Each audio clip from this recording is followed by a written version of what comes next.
What's going on, everyone? So the other day I posted a video about the top 5 more meta-oriented decks that are actually going to maybe get you some more wins, but I know a lot of you are tired of seeing the Jangos, the Sabines, etc, etc, etc. But you all like that video so much, I figured we'd do something similar, but a little bit more on the fun side of things. So today we're going to talk about the top 5 lists that, at least for myself, have been a ton of fun in Jump to Lightspeed. Before we do, a big thank you to my patrons over on Patreon, as I did play a lot of these decks with you all. And also I have a TCG player link in the description down below for any set 4 cards. And let's talk about our first one on the list. All right, the first one on our list is definitely one of the memeier ones. We've got Dooku Yellow, the Vulture Droid Dooku Yellow.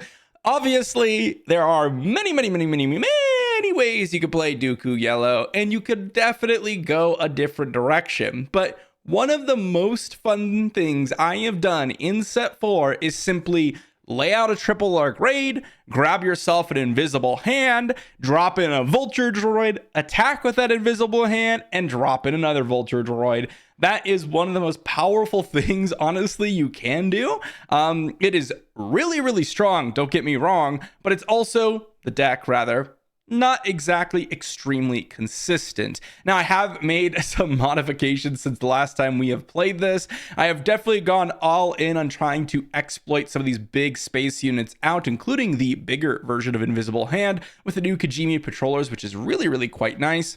And we've also adapted, instead of things like Change of Heart, we've got Commandeer, which Commandeer has been an absolute excellent staple, but we're really just playing out a bunch of Vulture Droids, relying on the Invisible Hand and Triple Dark Raid, which means you really are relying on like 6 cards of your deck to go ahead and really do some work. Now, you can just play Vulture Droid into Super Laser Technician, exploit Super Laser Technician to go ahead and play another Vulture Droid into like an Overwhelming Barrage and smack them down for 5. Like, there are some cool things you can do outside of just the Triple Dark Raid and Invisible Hand. But to be honest, like, if you look at the deck, early turns, we're getting down Kijimi Patrollers for 2 units, Confederate Courier, or Droid Deployment, or Poggle. And all of these are just lining up the ability to play really cheap Vulture Droids. That's the goal.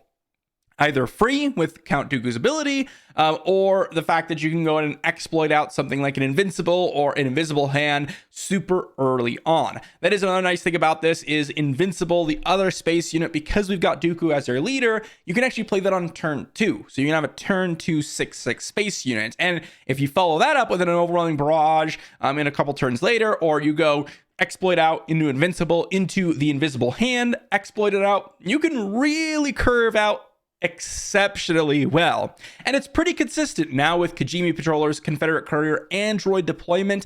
We have 9 different turn 1 plays that give you 2 units essentially to almost guarantee that you're going to be able to exploit on turn 2. It's just a matter of drawing the Invincible, or drawing the Invisible Hand, or drawing the Triple Dark Raid, kind of lining everything up. There is another fun version of this deck if you do like this style with the Vulture Droids. I have also played it with Piet. Piet has the option to go ahead and do something similar in that Invincible and the Invisible Hand are both capital ships. So that could work. You could literally play the same lineup, except I wouldn't play the Droid Deployment, the Kijimi Patrollers, and the Confederate Couriers, because you're not relying on exploit, potentially more ramp, and a different style. Or you could also go, if you are going to be running a Separatist, because you want to go ahead and chain together with Invincible, I have also run like a Saj Green, which allows you to go ahead and get down Invincible early and then deploy a Saj early on into him, and then maybe put on a little bit of pressure. And then the last option that you got is Wat Tambor Yellow. This actually does work out quite nicely because your Vulture Droids will die a lot, and you can use that to pump up your other guys. Similar to the other decks, Dooku is exploiting. That's kind of what his ability just does, which is why running a lot of these cheap multi-unit cards in the beginning of the game. Go ahead and omit those if you're playing the other versions, but definitely a fun list. Just running like the core of Triple Dark Raid, Overwhelming Barrage, Commandeer, Invincible, and Invisible Hand. That core alongside Vulture Droids basically makes up the vast majority of your deck, right? 30 cards. And then you couple that with 20 of your cards you're choosing, put in a Separatist leader, and you got something fun to play with. Not gonna lie, I love seeing 3 to 4 Vulture Droids swarming your opponent. It is hilarious. Next one on our list is one that I played quite recently, and that is the new Han Blue. Now, this is the only odds version. You can do a little bit of a different thing where you play some of the even cards. Something like a C-3PO is something that I know a lot of people really enjoy in this deck, and you could absolutely go that direction. For me, I personally just find the all odds really enjoyable. It's extremely reliable, honestly. It's a pretty consistent style of deck. You have some combo elements as well as some really just crazy things you can do. The 3 things that I absolutely love about this list is 1, Foresight. Foresight being able to draw you so many cards because you're guaranteed to be able to reveal the top card of your deck with a Han Solo action. Just allows you to recoup the loss of playing a Foresight, which usually isn't a loss because you just make one of your early 1-drops into a really tough unit. And then turn 2, you get to start drawing cards, potentially drawing way more than Foresight provides. The second thing is you have the You're My Only Hope, which works really well with Han's ability. Off the top, you can do some really crazy things, such as playing the Luke Skywalker for 2 less, playing the Han Solo big version for 2 less, playing the small Han Solo or Obi-Wan's Ether Sprite or Plo Koon just straight up for 3 resources, which is absolutely amazing. And then the third thing is just how many plays you can make with a Han Solo flip.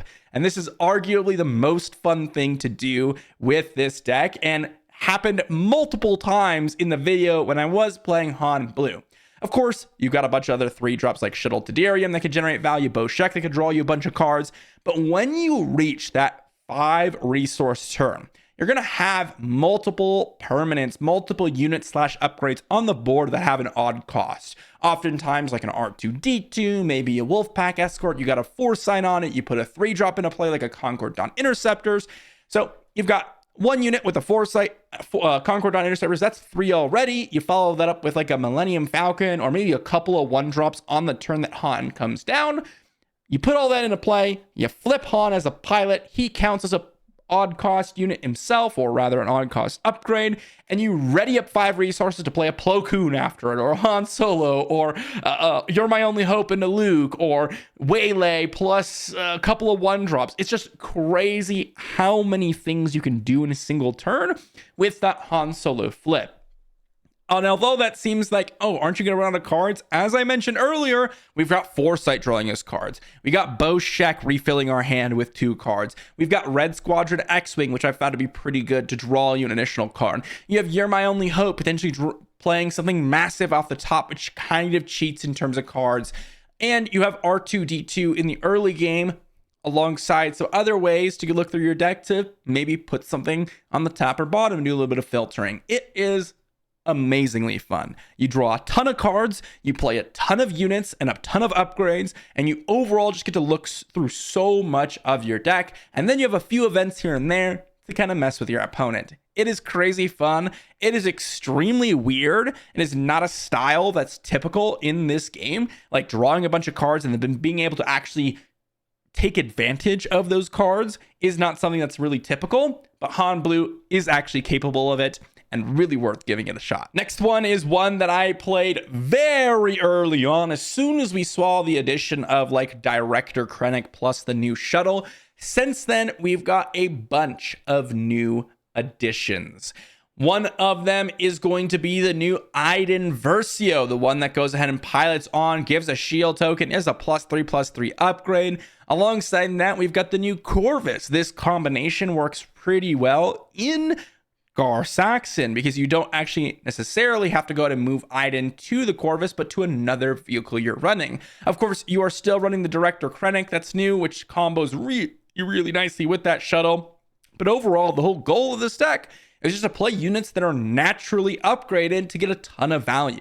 Iden is a unit that comes down as a 5/3 shielded. We've got things like Director Krennic, Crafty Smuggler, and Dr. Evazan, which get additional power. You've got a bunch of events that kind of cheat in some damage. You got a few different upgrades that can pump, but mainly you're getting the upgrades just naturally through the units themselves. You have some really powerful combinations, such as Director Krennic into Shuttle, where you're going turn 2, 3/2 shield, or turn 1, 3/2 shielded into turn 2, 4/4 shielded space unit, and in some cases you can yoink an opponent's upgrade, which is absolutely amazing. On top of that, you've got things like 7th Fleet and Dr. Evazan that you're used to. I mean, overall, the deck is just absolutely a ton of fun. Your early drops very rarely die because all of them are pretty much shielded. Crafty Smuggler, Director Krennic, and Dr. Evazan are all shielded. And all of that really helps you just kind of chip in for damage throughout the game. And because they're shielded, they're more reliable to put a few upgrades on, which can be a ton of fun as well. Also, the new Iden, I cannot stress this enough, it is obnoxious. I've had games where you go turn 1, Cartel Spacer, into turn 2, you drop Iden on your Cartel Spacer. Suddenly it is a 6/6 shielded unit. And unless your opponent has just straight up removal or a way to bounce, Iden's just going to stick around and do some massive work. And although we're running Triple Dark Raid in the deck, which I've found to be pretty good as a way to kind of cheat in damage, this deck isn't really optimized for it. And you could definitely go a different direction, but I found that that's one of the few ways to kind of rush in damage in the later stages of the game. One thing that's really important is you oftentimes are playing a bunch of a ground unit suite. You've got Crafty Smuggler, Krennic, Dr. Evazan. On turn 2, you could even play the Client, but there's a couple of space units. But you're oftentimes playing things like Iden as just a 5/3 shielded on the ground. And you could do something really cool, such as attack in with Iden, get in the 5 damage, go ahead and Triple Dark Raid, grab a Corvus. You're able to attach that Iden to one of your vehicles that maybe you played on turn 2, like a Lurking TIE Phantom. So you actually get to go ahead and, well, double up on damage, essentially, because now your TIE Phantom's hitting for 4 additional damage, which could be really, really sweet in this deck. So kind of a fun little combination you could pull off. Not exactly super consistent. I will say, if you want to go to make this deck a little bit more consistent instead of trying to do these more fun things, a little bit more of, well, I wouldn't say pie in the sky, but definitely a little bit less consistent. Removing things like Triple Dark Raid and Corvus and going and doubling down on a lot of the standard vehicles that you're going to be seeing, or going in and playing a bunch of the standard ground units that you should be seeing, such as like Forlom, Zuckuss, and things like that. All of those are really, really solid options, and you have a lot of options with Gar Yellow because it's in such a powerful color combination. But definitely give this a shot. It's a lot of fun. Next one is one of the very first decks I had played, or very first leaders, I should say, I had played from set 4, if not the first one. And that is Wedge Yellow. This deck is super fun. And the main reason for it is you just rush in and delete players. You are winning the game by turn 4 oftentimes. And if you're not, well, that's why people don't play Wedge Yellow competitively, because you're probably losing. But there is a bunch of new additions since the last time I have played this. One of the two, or I should say the 2 key ones, to be honest, are actually the Phoenix Squadron A-Wing and the Resistance X-Wing. One of the big things with these 2 cards is when we were playing the deck last, we were playing these like 2/3s. They didn't really amount to much. The Resistance X-Wing is basically a turn 1 3/3 space unit in this deck. The A-Wing is a little bit more aggressive 3/2 space unit in this deck, which is really nice. Alongside that, you got a bunch of new options. Punch It being essentially like breaking in, but a little bit cheaper. We've got Fireballs, which although seems a little bit odd in this deck, because we can pilot things on so cheaply, we can actually keep it alive after getting ambushed out. Luke Skywalker and Han Solo as new pilots. Luke works really well in this deck because we get to cheat on that cost with Wedge, and same thing with Han Solo. And also on top of all that, we get to play Commandeer in this list, which I know you all have seen how much of a big fan I am of Commandeer. This is a great way to push in the last remaining damage and continue to disrupt your opponent. But oftentimes you have turns where you go turn 1 Resistance X-Wing plus Nien, and you're suddenly sitting there with a, well, 3/3 space unit because I got upgrade, +1/+2 from Nien, which sits at a 4/5 space unit turn 1, right? And you could even put an R2 on that to make it an additional +1 power from Nien, so a 5/5 +1/+1 for R2 for a 6/6 space unit turn 1. Literally turn 1 before you get into the next turn. And then you could follow that up into turn 2, doing something like Red Leader for 2 resources, plus putting a Luke Skywalker on it. Well, not quite Luke Skywalker. I take that back. You'll have to play something that's a little bit cheaper, like Anakin Skywalker, going ahead and dropping that on the Red Leader. 5-7 as the stat line, getting yourself another X-Wing, and that could just be an unstoppable curve. Of course, playing the new Millennium Falcon and equipping a couple pilots, including the Chewbacca, is really, really fast in this deck. Oftentimes, you could do something like turn 2, get a Millennium Falcon down, turn 3, you play Chewbacca plus Han Solo with the 4 resources you have. This is suddenly a 7-7 plus the Han Solo, which suddenly improves it to a 10-10 that can immediately attack. And you can even drop an R2 just for good measure as a 12-11 on that Millennium Falcon. It is really sweet. Definitely a very aggressive, but an all-in strategy. This is one of those decks where you're going to have some amazing games where you are having a blast, and then you're going to have some other games where your opponent kills a couple of your units and you got no cards in your hand and you're drawing punch-its and surprise strikes and commandeers, and you're like, I guess the game is over. But lots of fun when you can have it. All right, everyone, we saved the best for last. Number 5 on our list is Double Green Rex. You all saw me play this deck when set 3 came out, and it was a pretty different style of list. We were oftentimes running the ECL plus Ayla Sakura kind of combo where you're able to get that coordinate down and really get an advantageous ECL out. This deck, as you can see, is running Droid Manufactory. And the main reason for that is the brand new set 4 card, Unity of Purpose. It's a double command 6-cost event.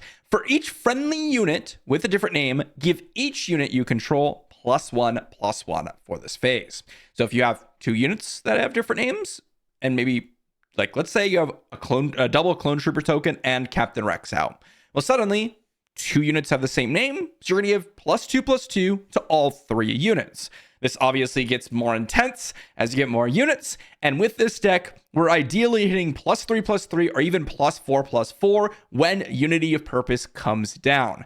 This is obviously not an extremely amazing game plan in some situations because you got to get to 6 resources, you got to be able to attack with all your units, but when you're able to pull it off, and you're able to pull it off a good amount of the time, it is extremely fun to see. And part of the reason why it's pretty consistent is because of, well, Droid Manufactory generating 2 bodies, Captain Rex coming down also having 2 bodies. When you deploy Captain Rex, you get Captain Rex, a clone trooper token, and 2 battle droid tokens. If you follow it up with Unity of Purpose, you get +3/+3 to each one of those units. That is incredible. But we also have a bunch of really cheap plays, a bunch of 1-drops. As you can see, we have 3, 6, 9, 12, 15 1-cost plays. We have a couple 2-cost plays in Echo and Battlefield Marine. This really helps us go like double 1-cost into 2-drop 1-cost. We have other ways to go ahead and get some value of going wide. Things like Inspiring Mentor, Admiral Akbar coming down and hitting for 3, 4, 5 damage. Yularian to go ahead and give all these heroism units that we're playing early on maybe a little bit of extra toughness to go ahead and get to the latter game. But also we have a couple of other new set 4 cards, including General Draven and Veteran Fleet Officer. Both of these come down and create 2 bodies. Veteran Fleet Officer getting an X-Wing token, and General Draven also getting an X-Wing token. Both of these can be pretty nice. We follow that up with, well, some really, really solid 4-drops in Bright Hope and Shock T, generating bodies or just creating a big Sentinel. And then we've got a few backup plans, Command ramping us into Unity of Purpose a little bit sooner, and also removing something or just creating some experience tokens and some earlier units to keep them alive. And if we do get to that late game, we can line up something like Ewing Reinforcements, right? 3 combined cards. You can get something like Shock T Echo plus a 1-drop. You can get something like Echo, Battlefield Marine plus Admiral Akbar. There's just so many different combinations. And then just Unity of Purpose the following turn. This is really, really easy to generate a massive amount of bodies. As I said, when Captain Rex flips, you get 4 immediately. So Akbar coming down, 5 damage, straight up. Unity of Purpose, +3/+3, straight up, already. The tricky part is, you got a 24 HP base. So if your opponent's an aggressive deck, or maybe going a lot more into space, it can be a little bit tough to go ahead and actually enact the game plan. Doesn't mean it's any less fun, and that's the whole point of this list. Let me know what you think in the comment section down below, guys. Those are the 5 lists. I am definitely going to be getting a video in for Rex Green with Unity of Purpose soon. This is definitely one that I have been waiting and waiting to play around with for you all. But my goodness, let me know what your favorite ones are, whether they're on this list or maybe just a list that we hadn't talked about that you've been coming up with yourself and you've been having an absolute blast with. Ton of fun, guys. Set 4 has been so much fun. Thanks for watching, and I'll see you all for the next one.